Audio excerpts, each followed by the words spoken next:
Imagine a place of stunning beauty, islands surrounded by bright turquoise waters, home to colorful coral reefs and peaceful beaches.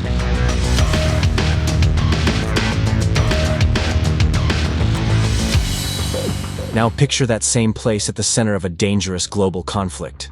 That's what's happening in the South China Sea, where geography meets geopolitics in a very tense way.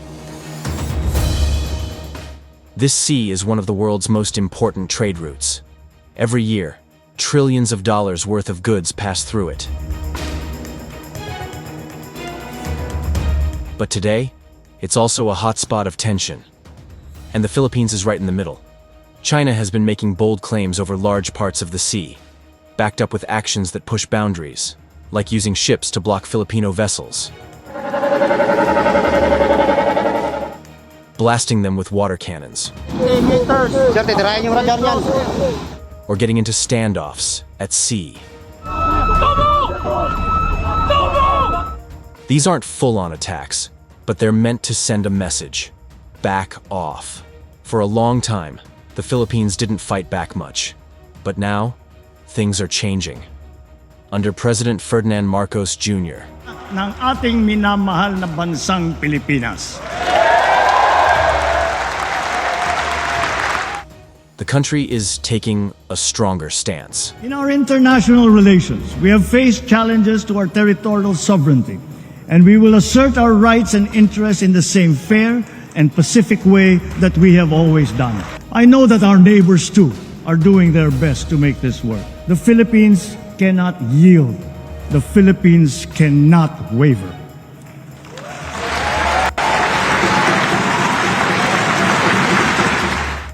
It's upgrading its military, working more closely with the US, and refusing to be pushed around. Manila knows it can't match Beijing's power, but it's not giving up either. It's trying to protect its rights without sparking a war, a tough balancing act. With more joint military exercises and new defense deals, the Philippines is becoming a key player in the region's future. The world is watching as this small nation tries to hold its ground in a big power game. And the outcome could shape the future of the entire Indo-Pacific.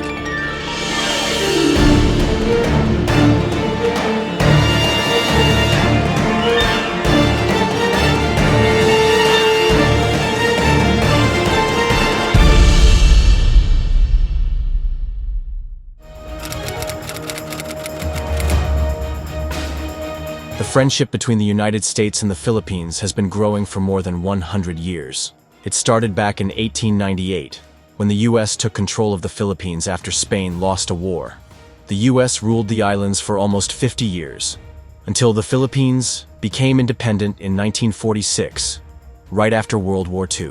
By the President of the United States to proclaim the independence of the Philippines as a separate and self-governing nation.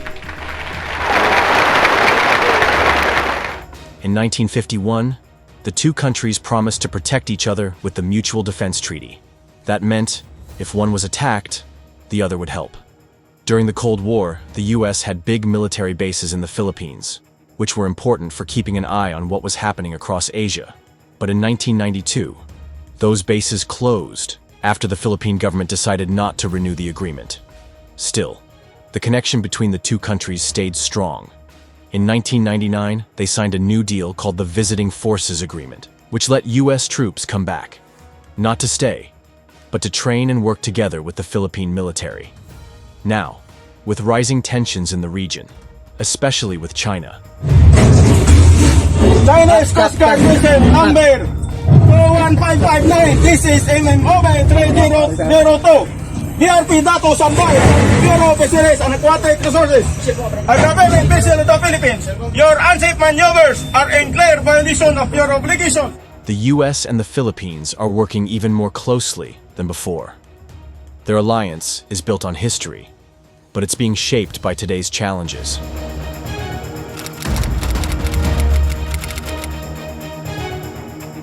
The US is significantly increasing its military presence in the Philippines, showing a stronger commitment to defending the region as tensions rise with China in the South China Sea.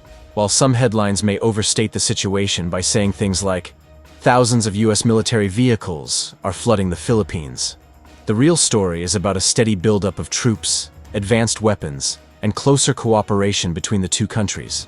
One major example of this partnership was Exercise Balikatan 2025, held from April 21st to May 9th.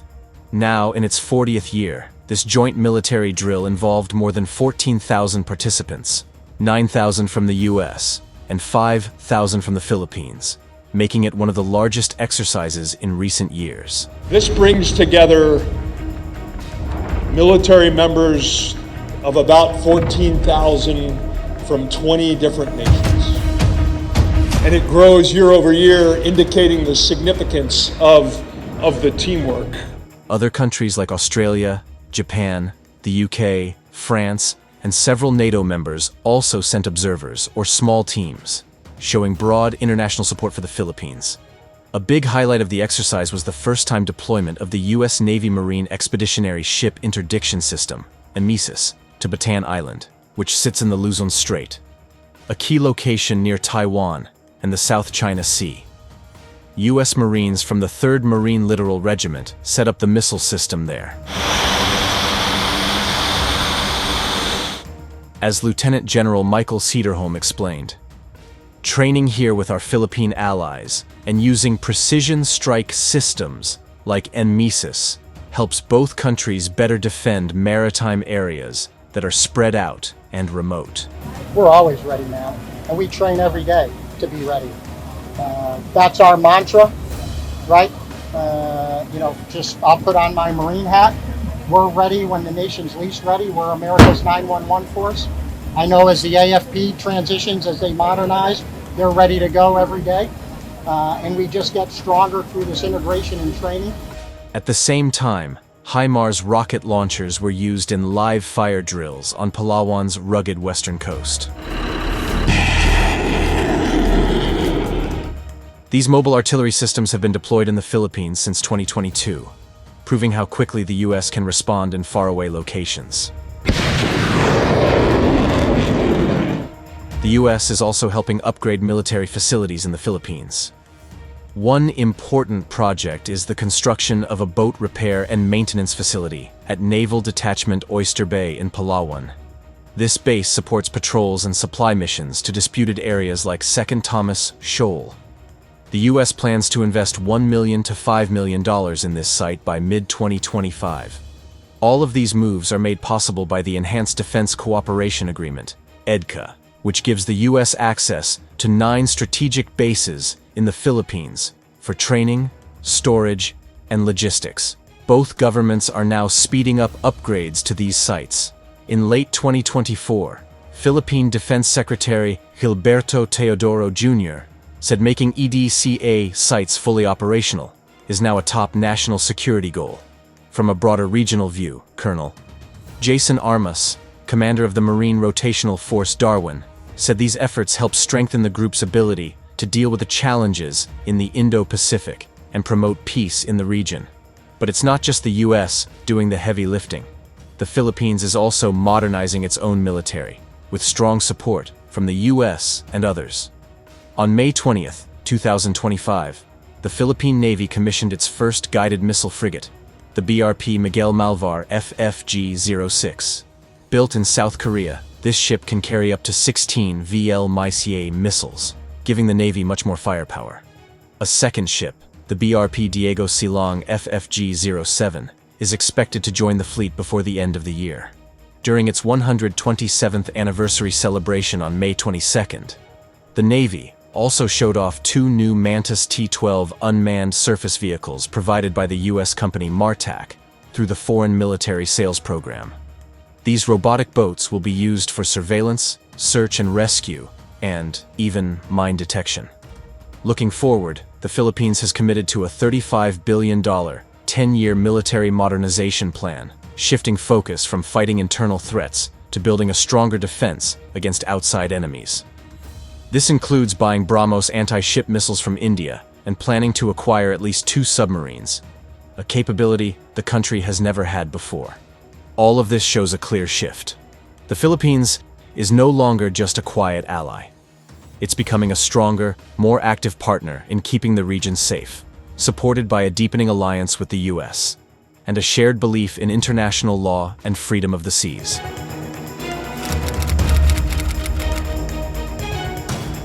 China has reacted strongly to the growing US military presence in the Philippines, calling it a dangerous move that threatens regional peace. Beijing sees the buildup as a direct challenge to its influence in the area and has been vocal in condemning what it calls American bullying and interference. Tensions flared on May 22, 2025, when a Chinese Coast Guard ship used water cannons against a Philippine vessel near Sandy Cay. The attack reportedly caused damage to the Filipino ship and injured some crew members. In response, China's Foreign Ministry spokesperson Mao Ning defended the action, saying the Coast Guard always follows laws and regulations when carrying out its duties. But critics say this is just a cover for increasingly aggressive behavior by China in disputed waters. A month earlier, during the Balikatan 2025 military exercises, the US deployed advanced missile systems to the Philippines. Chinese Foreign Ministry spokesperson Guo Jiakun strongly criticized the move, accusing the US of bullying and hegemony. He also gave a serious warning: those who play with fire will get burned. That phrase is often used by Beijing when talking about issues like Taiwan or foreign military involvement in the region. 菲律宾伙同域外国家大搞军事演习，引入和部署战略战术武器，破坏地区战略稳定，破坏本地区经济增长前景，公然站在地区国家的对立面，已经遭到地区国家的强烈反感和反对。台湾问题纯属中国内政，是中国核心利益中的核心。中方坚决反对任何国家以台湾问题为借口，强化地区军事部署，挑动紧张对抗，破坏地区和平稳定。奉劝有关方面不要在台湾问题上挑衅，玩火者必自焚。 Chinese military analyst Zhang Junshe added that the US was setting up a network of missile bases across the Philippines, ranging from long-range to short-range weapons that could target China's southeastern coast. He warned that if conflict ever broke out, those bases would become prime targets for China. He also said the Philippines' decision to host US forces was like inviting a wolf into your house, suggesting that Manila could end up paying a heavy price for its alliance with Washington.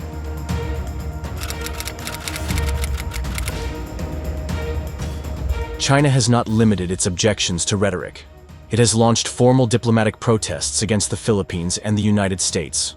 On November 8, 2024, following the Philippine government's passage of the Maritime Zones Act and Archipelagic Sea Lanes Act, Beijing issued a scathing response.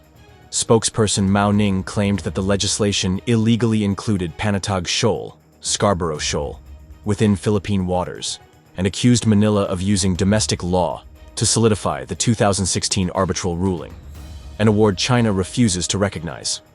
This move severely violates China's territorial sovereignty, she declared, reiterating Beijing's long-standing stance that the South China Sea disputes fall outside the bounds of international arbitration.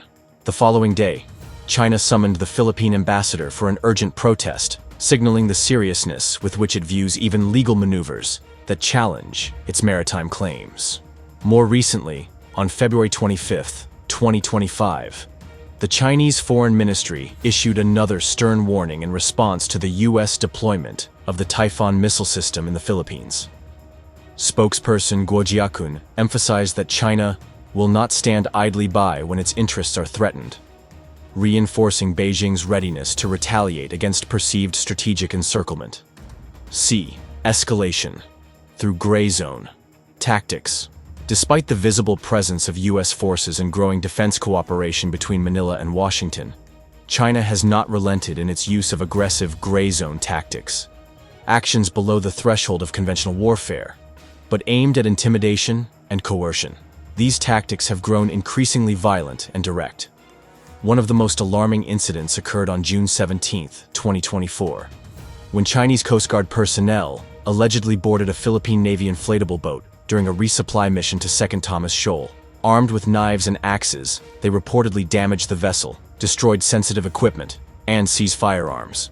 One Filipino sailor lost a finger, and others were injured, marking a serious escalation from previous confrontations involving only water cannons. Such behavior has continued unabated.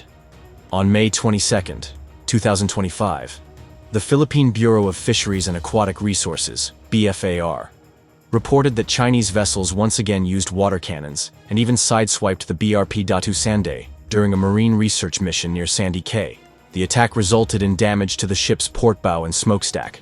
BFAR condemned these aggressive and illegal acts, calling attention to China's increasing willingness to obstruct even scientific missions. China has also expanded its legal framework to support such maritime aggression. On June 15, 2024, the China Coast Guard issued new guidelines allowing its officers to use lethal force against foreign vessels in disputed waters. The rules also permit detention of trespassers for up to 60 days without trial. While cloaked in legal language, these measures effectively authorize further gray zone escalation and lend legitimacy, at least domestically, to China's hostile actions in contested maritime zones. The growing military cooperation between the United States and the Philippines is fundamentally designed to strengthen their combined deterrence against aggression in the South China Sea. This approach rests on the belief that maintaining a visible and credible defense posture is key to discouraging potential adversaries. Philippine Brigadier General Michael Logico captures this perfectly when he says, "A peaceful region can only be maintained through a proper balance of strength between opposing forces." This principle has moved from theory into action through increasingly frequent and complex joint exercises. For example, the 40th iteration of Exercise Balikatan, held from April 21st to May 9th, 2025, involved over 14,000 US and Filipino participants, significantly larger than previous years. It also marked the first deployment of the Navy Marine Expeditionary Ship Interdiction System, NMESIS, to Bataan Island, a strategic site near Taiwan. U.S. Marine Corps Lieutenant General James Glynn emphasized the resolve behind these efforts during the opening of Balikatan, stating, "We will demonstrate not just our will to uphold our mutual defense treaty in existence since 1951, but our matchless capability to do so." What is a full battle test, you might ask? It is the integration, the purposeful integration of real-world security situations relevant to the region with live, virtual, and constructive training opportunities that will give us as a collective entity the opportunity to demonstrate capabilities across all domains, across all services and all forces. So land forces focused on land objectives, sea, air, and increasingly, year over year, we will see space-based capabilities used in coordination and support of actions on the ground and on the sea and in the air, along with cyber forces. The increasing scale and sophistication of these joint drills, paired with upgrades like the new boat repair facility at Naval Detachment Oyster Bay, expected to be operational by mid-2025, sends a clear message. Both nations are firmly committed to collective defense and upholding a rules-based regional order. Despite the clear aim of deterrence, the rising military activity in the South China Sea inevitably stirs concerns about the risk of miscalculations or unintended escalation. The region remains a precarious flashpoint where the close proximity of military forces from multiple nations raises the chances of accidental clashes that could spiral out of control. While China's provocations undeniably heighten tensions, some analysts caution that Washington's increasingly assertive responses could also contribute to a more volatile environment. The deployment of advanced missile systems like NMESIS, which Beijing perceives as a direct threat to its mainland, adds fuel to the strategic competition. As one expert noted, although none of the parties appear to seek open conflict, increasing militarization and patrols have raised the risk of incidents that could escalate tensions. The incident on June 17, 2024, when Chinese Coast Guard personnel reportedly used knives and axes against Philippine sailors near Second Thomas Shoal, vividly illustrates the delicate and dangerous nature of these encounters, where escalation can happen, even without any deliberate intent for full-scale conflict. Central to the Philippines' approach, and its deepening alliance with the United States, is a steadfast assertion of its sovereign rights, firmly grounded in international law. Manila consistently points to the 2016 ruling by the International Arbitral Tribunal, which decisively rejected China's expansive claims based on the 9-dash line as having no legal foundation under the United Nations Convention on the Law of the Sea, UNCLOS. Despite China's outright rejection of the ruling, it remains a cornerstone of the Philippines' legal and diplomatic stance. Philippine officials have repeatedly stressed their commitment to upholding their sovereignty, sovereign rights, and jurisdiction in accordance with international law, including the 1982 UNCLOS and the 2016 Arbitral Award. This commitment is reinforced by recent domestic legislation, such as the Philippine Archipelagic Sea Lanes Act and the Philippine Maritime Zones Act, both signed in November 2024, to align national laws with international maritime norms. Manila's ongoing exposure of China's gray zone tactics, highlighted by detailed reporting and photographic evidence of aggressive incidents, like the May 22, 2025 water cannon attack near Sandy Cay, serves as a deliberate effort to rally international support and underscore Beijing's disregard for legal norms. At the foundation of this evolving security architecture is the enduring U.S.-Philippines Mutual Defense Treaty, signed in 1951, which continues to anchor their security partnership. This strong alliance was reaffirmed during U.S. Defense Secretary Pete Hegseth's visit to Manila in March 2025.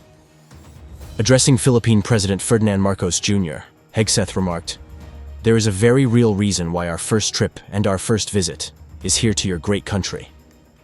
He further declared, "Our partnership not only continues today, but we are doubling down on that partnership, and our ironclad alliance has never been stronger." The ironclad commitment we have to the Mutual Defense Treaty and to the partnership, economically, militarily, which our staffs have worked on diligently for weeks and weeks and months. There is a very real reason why our first trip and our first visit is here to visit you in your great country. And yes, this morning, I did PT with some of your troops. They are in great shape, as are our troops, so that's good. So yes, we will be spending time meeting with you and your defense minister and your team, but also meeting with a lot of our troops that are here in a meaningful military-to-military cooperation, which we have great interest in expanding even more, where it is mutually beneficial, which is critically important. Because as we've talked about, peace through strength is a very real thing. Deterrence is necessary around the world. This sustained high-level engagement goes beyond exercises in diplomacy, extending to substantial military financing, such as the reported $500 million pledge in mid-2024 for Philippine military modernization, and cooperation in intelligence sharing, cybersecurity, and the transfer of advanced defense technology. These efforts include American-provided unmanned surface vessels and prospective acquisitions like the Typhoon missile launchers, all aimed at enhancing the Philippines' indigenous defense capabilities and reinforcing the collective security framework in the Indo-Pacific region. The U.S. military buildup in the Philippines, driven by China's increasingly assertive actions, marks a major shift in the Indo-Pacific geopolitical landscape. While this enhanced presence aims to strengthen deterrence and support Philippine sovereignty, it simultaneously heightens strategic competition in the South China Sea, making careful diplomacy and clear communication essential to avoid dangerous escalation. Tensions have already surged significantly, underscored by recent incidents such as the Chinese Coast Guard's seizure of a disputed reef alarmingly close to a vital Philippine military outpost, illustrating just how volatile the situation has become. Thank you for tuning in to our channel. If you enjoyed the video, please remember to like, share it with your friends, and subscribe to our channel for more in-depth analysis of global issues. Philippine Coast Guard vessel VRP Cobra MRRD4.09. You are advised that you are currently sailing within the Philippine Exclusive Economic Zone. Philippine Coast Guard vessel 4409. This is China Coast Guard vessel 3104. Patrolling in the sea area.